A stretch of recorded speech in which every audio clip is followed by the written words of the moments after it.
옛날 옛적에 한 재봉사가 살았는데 그는 세 아들과 염소 한 마리를 키우고 있었습니다. 염소는 온 가족이 마실 우유를 주기 때문에 잘 먹여야 했습니다. 그래서 매일 아들들은 염소를 초원으로 데려가 풀을 뜯게 했습니다. 어느 날 맏아들은 염소를 묘지 옆으로 데리고 갔습니다. 거기에는 가장 맛있는 풀과 허브가 자라고 있었습니다. 염소는 기쁘게 풀을 뜯으며 돌아다녔습니다. 저녁이 되자 맏아들은 염소를 데리고 집으로 돌아갔습니다. 그는 염소에게 물었습니다. 염소야, 배부르니? 그러자 염소가 대답했습니다. 난 너무 배가 불러. 풀 한 입도 더는 못 먹겠어. 매. 맏아들은 안심하며 염소를 외양간에 묶어두었습니다. 하지만 아버지 재봉사는 염소가 정말로 잘 먹었는지 확인하고 싶어 외양간으로 갔습니다. 그는 염소를 쓰다듬으며 다시 물었습니다. 염소야, 배부르니? 그런데 염소는 대답했습니다. 뭐? 난 배부르지 않아. 잎사귀 하나도 못 먹었어. 매.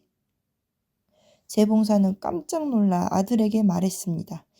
이런 거짓말쟁이 녀석, 염소를 굶기다니. 화가 난 재봉사는 허리띠를 풀어 아들을 혼내고 집 밖으로 쫓아냈습니다. 다음 날 둘째 아들이 염소를 데리고 마을 담장 너머로 갔습니다. 거기에는 신선하고 푸른 풀밭이 있었습니다. 염소는 그곳에서도 풀을 잘 먹었습니다.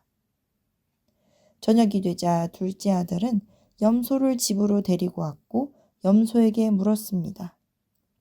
염소야, 배부르니? 염소는 대답했습니다.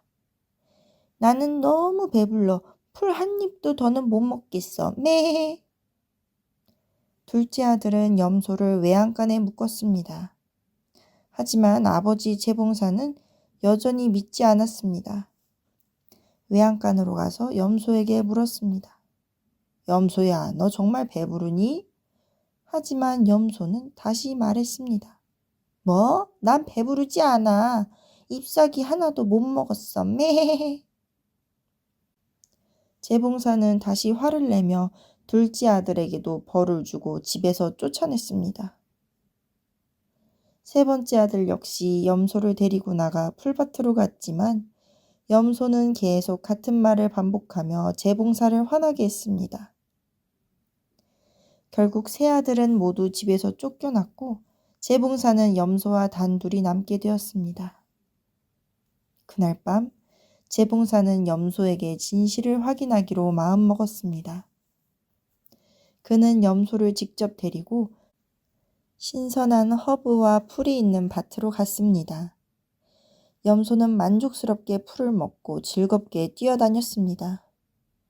저녁이 되자 재봉사는 염소를 집으로 데리고 와 물었습니다. 염소야, 너 배부르니?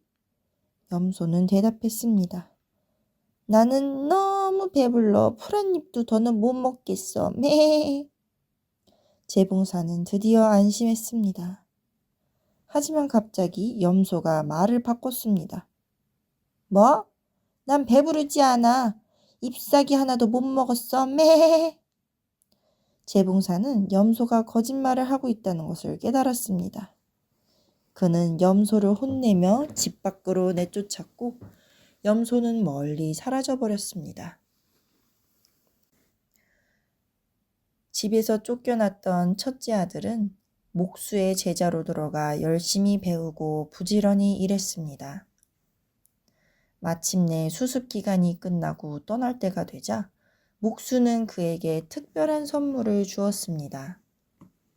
목수는 작은 테이블을 가져오며 말했습니다. 이 테이블은 평범해 보일지 모르지만 특별한 능력이 있단다. 네가 테이블아 차려져라 라고 말하면 즉시 맛있는 음식과 음료가 차려질 거야. 이 테이블은 네가 세상을 여행하며 굶주리지 않도록 도와줄 거야. 첫째 아들은 테이블을 가지고 길을 떠났습니다.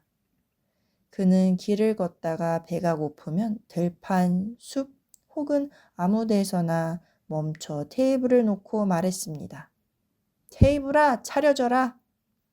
그러면 테이블 위에 맛있는 음식과 음료가 가득 차려졌습니다. 그는 어디를 가든 이 테이블 덕분에 편안하고 배부르게 여행을 즐길 수 있었습니다. 어느 날 그는 한 여관에 머물게 되었습니다. 여관 주인은 그가 테이블을 사용하는 것을 우연히 보게 되었고 이 마법의 테이블을 탐내게 되었습니다. 여관 주인은 그가 잠든 사이 몰래 마법의 테이블을 가져가고 대신 평범한 테이블을 놓아두었습니다. 다음 날 아침, 첫째 아들은 여관 주인이 자신의 테이블을 바꿔치기 한 줄도 모르고 고향으로 돌아갔습니다. 그는 집에 돌아와 아버지와 가족들에게 테이블의 마법을 보여주려 했습니다. 그는 테이블을 놓고 말했습니다. 테이블아, 차려져라. 하지만 아무 일도 일어나지 않았습니다. 가족들은 그를 비웃었고 그는 당황하며 고개를 숙이고 다시 여행을 떠났습니다.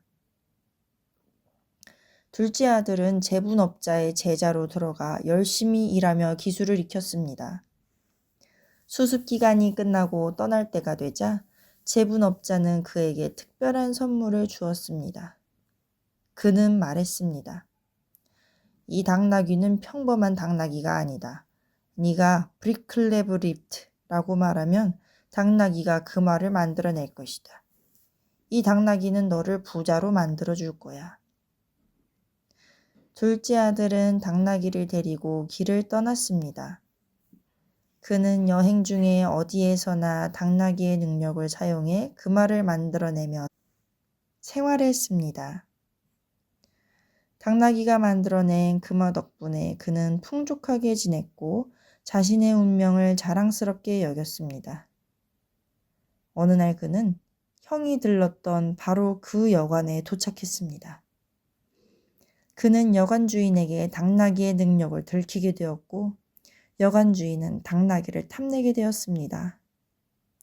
여관 주인은 그가 잠든 사이 마법의 당나귀를 평범한 당나귀로 바꿔치기 했습니다.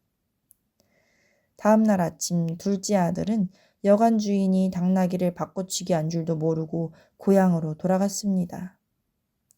그는 집에 도착해 아버지에게 당나귀의 능력을 보여주려 했습니다. 그는 당나귀를 데리고 나와 말했습니다. 브리클레브리트.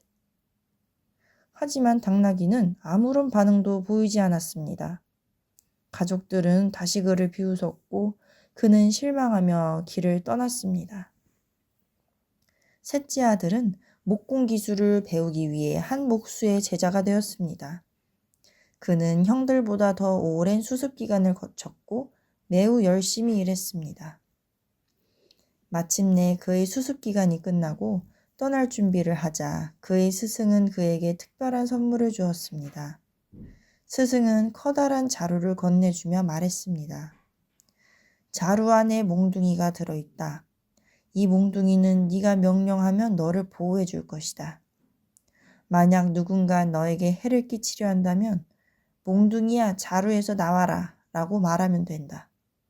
그러면 몽둥이가 자루에서 튀어나와 적을 혼내줄 거야. 다시 자루로 돌아가게 하려면 몽둥이야 자루로 들어가라 라고 말하면 된다. 이 선물은 네가 세상을 여행하며 스스로를 지킬 수 있도록 해줄 것이다. 셋째 아들은 감사 인사를 하고 자루를 챙겨 여행길에 나섰습니다. 그는 여행 중 길을 걷다가 저녁이 되어 형들이 들렀던 바로 그 여관에 머물게 되었습니다.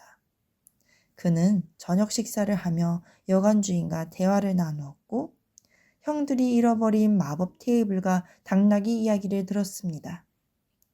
셋째 아들은 여관 주인이 형들을 속였다는 것을 알아차렸습니다. 잠자리에 들기 전 그는 자루를 잘 챙겨 침대 머리맡에 두고 잤습니다. 한밤중에 여관 주인은 몰래 그의 자루를 훔쳐보려 했습니다. 하지만 그 순간 셋째 아들이 깨어났습니다. 그는 침대에서 일어나 크게 외쳤습니다. 몽둥이야, 자루에서 나와라. 자루에서 몽둥이가 튀어나와 여관 주인을 두들기기 시작했습니다. 몽둥이는 여관 주인을 때리며 크게 혼내주었고 여관 주인은 공포에 질려 비명을 질렀습니다. 제발 멈춰주세요. 다시는 속이지 않겠습니다. 잃어버린 물건들을 모두 돌려줄게요. 몽둥이는 여관 주인을 계속 혼내다가 셋째 아들이 외쳤습니다. 몽둥이야, 자루로 들어가라. 그제야 몽둥이는 자루로 돌아갔습니다. 여관 주인은 약속대로 첫째 아들의 마법 테이블과 둘째 아들의 마법 당나귀를 셋째 아들에게 돌려주었습니다. 셋째 아들은 마법 물건들을 챙기고 형들에게 이 사실을 알리기 위해 집으로 돌아갔습니다. 셋째 아들은 형제들과 재회하며 마법의 물건들을 모두 보여주었습니다. 그는 아버지와 형제들에게 자신이 겪은 이야기를 들려주었고 잃어버린 물건들을 되찾는 과정을 설명했습니다. 가족들은 이 모든 일을 축하하며 함께 마법 테이블로 차린 식사를 즐기고 마법 당나귀가 만든 그 말을 보며 웃음을 나눴습니다. 그렇다면 염소는 어떻게 되었을까요? 염소는 쫓겨난 뒤 숲속으로 도망쳤습니다. 숲속에서 다른 동물들에게 자신의 잘못을 고백했지만 여전히 자신의 거짓말을 후회하지 않았습니다. 결국 염소는 숲속에서 혼자 살아가며 다시는 사람들에게 돌아가지 않았습니다.